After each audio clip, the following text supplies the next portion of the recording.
So, as a lawyer, I always like to start my remarks with a disclaimer. Any views I might express today are my own and do not necessarily reflect those of the Ontario Securities Commission. So with that, let me start by talking a bit about what the OSC is and about the branch that I work at. So, the Ontario Securities Commission regulates the capital markets in Ontario. I work in a relatively new branch of the OSC called the Investor Office. It launched in 2015. We lead the OSC's efforts in investor engagement and outreach, as well as research. And here's where you'll have the first of two shameless plugs that will be part of my presentation. Tomorrow, we will be releasing the results of a national investor survey looking at topics from cannabis investments to retirement preparedness to conversations about finances as we age. A lot of interesting findings, so stay tuned for that coming out tomorrow morning. The Investor Office also has a policy role, and we provide leadership in the area of behavioral insights at the OSC. And the reason for that is because our focus, our historical focus, us and the sort of branches have had similar mandates to us that have preceded us, has really been on retail investors. And behavioral insights have such a powerful influence on retail investor behavior. Now, in terms of investor engagement and outreach, we reach retail investors through a number of channels. Our key online channel is GetSmarterAboutMoney.ca. It's one of the country's most visited financial literacy websites. We just got the numbers for the 12-month period ending October 31st, and I'm pleased to say that we received over 5 million hits over that period at Get Smarter About Money and related resources. Now, that's great. We love having these kinds of web stats, but we're always focused on continually improving. How do we adapt our content to changing realities and changing trends? And how can we try new ways of delivering content to our readers? We learn partly through our web traffic data, just through experience, but we're also informed by research. This past summer, remember summer? I miss summer. This past summer, we published two behavioral insights research projects. Very different areas of focus. One focused on how can we help older Ontarians plan for retirement. The other one was focused on how can we design products, programs, and services that better engage millennials in investing. Despite the different areas of focus, there were common themes from the research. One was that people want personalization. They don't want just sort of resources pushed to them in the abstract. They want the resources designed in a way that it feels like it's for me.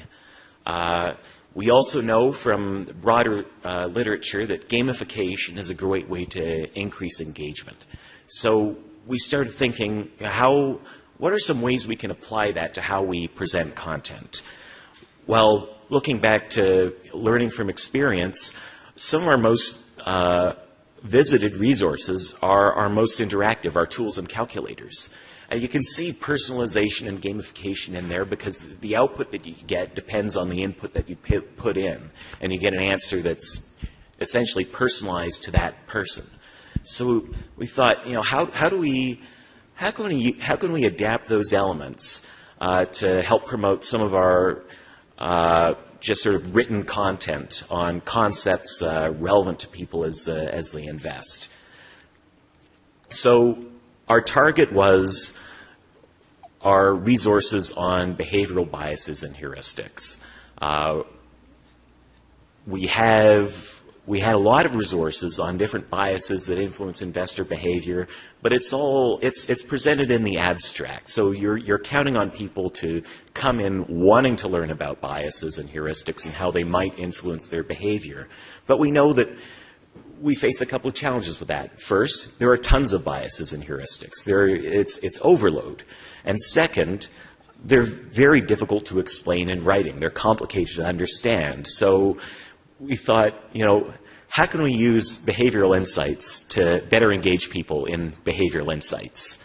So what we tried to do was we thought, well, instead of just giving people a list of biases that might be relevant to their behavior, let's gamify it. Let's make a quiz, a series of questions that people can answer, and based on those answers, we talk a bit about what their investor personality looks like, or what it might look like, and here are some biases that might be especially relevant to you. Instead of feeding people 10 different biases they can click through, we can say here are 3 that might be especially relevant to you.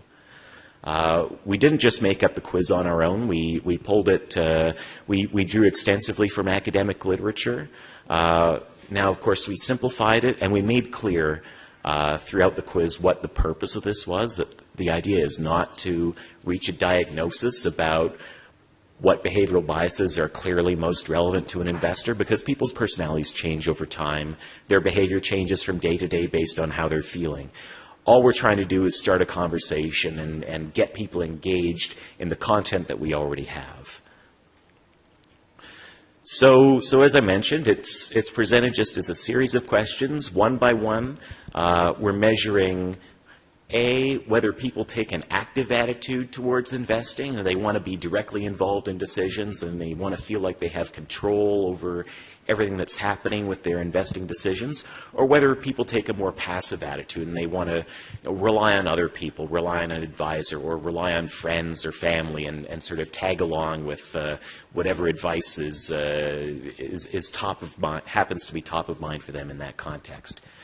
The other axis we looked at was their subjective attitude towards risk, whether they're of a mindset where they feel really comfortable taking risks and maybe even seek out risks, or whether when they see risks they sort of clam up and don't want to deal with any of it. Now, of course, we aren't measuring people's objective risk tolerance. It's just about how they subjectively feel, because we're just trying to figure out what's their personality type, at least in the context of their responses to this quiz at a point in time.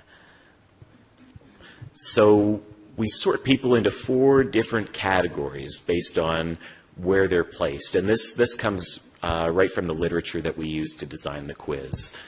First, a passive preserver, somebody who both doesn't really want to be involved in investing decisions and also really, really doesn't like the idea of risk. This might be someone who built most of their wealth through employment earnings, isn't all that comfortable with investing, and is really just wants to hold on to what they have.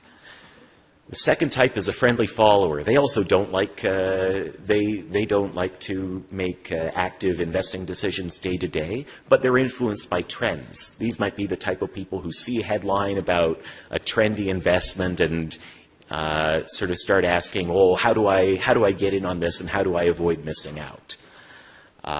So they're more passive. They rely on others, but they're also more tolerant towards risk.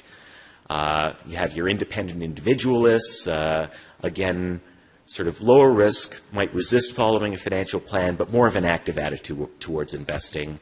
Active accumulator, same sort of active approach to investing. They want to be directly involved. Maybe this is someone who started a business and has made a lot of their wealth through that business and feels like they want to be able to control all aspects of how they generate wealth. So here's where we get to the existing content. We say, okay, here's your personality type, here's a description of what it is, and here are a few questions looking at different biases. And we don't try to judge people, so no matter what they click, they get the same answer. We just tell them which answer reflects a behavioral bias, and we allow them to click through to learn more about that bias and how they might be able to overcome it. So looking forward, this is just a prototype. We don't know whether people are going to be engaged by it. We just launched it on Friday. It'll be interesting to see how people engage with it, whether people like it. If they do, maybe this is something that we can use in other contexts. And maybe this is a way, people are overwhelmed by information on their finances, and because of the way the world is today, people are more responsible for their own financial futures really than ever before in modern history. So how can we use personalization? How can we use gamification to help take some of the onus off of people to find the resources they need for their financial futures. Now, here's where the second plug comes in. If this is something you find interesting, if it's something you want to be engaged in, we're hiring.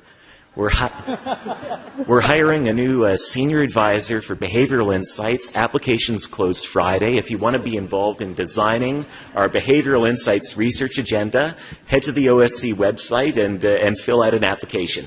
Thanks so much, everyone.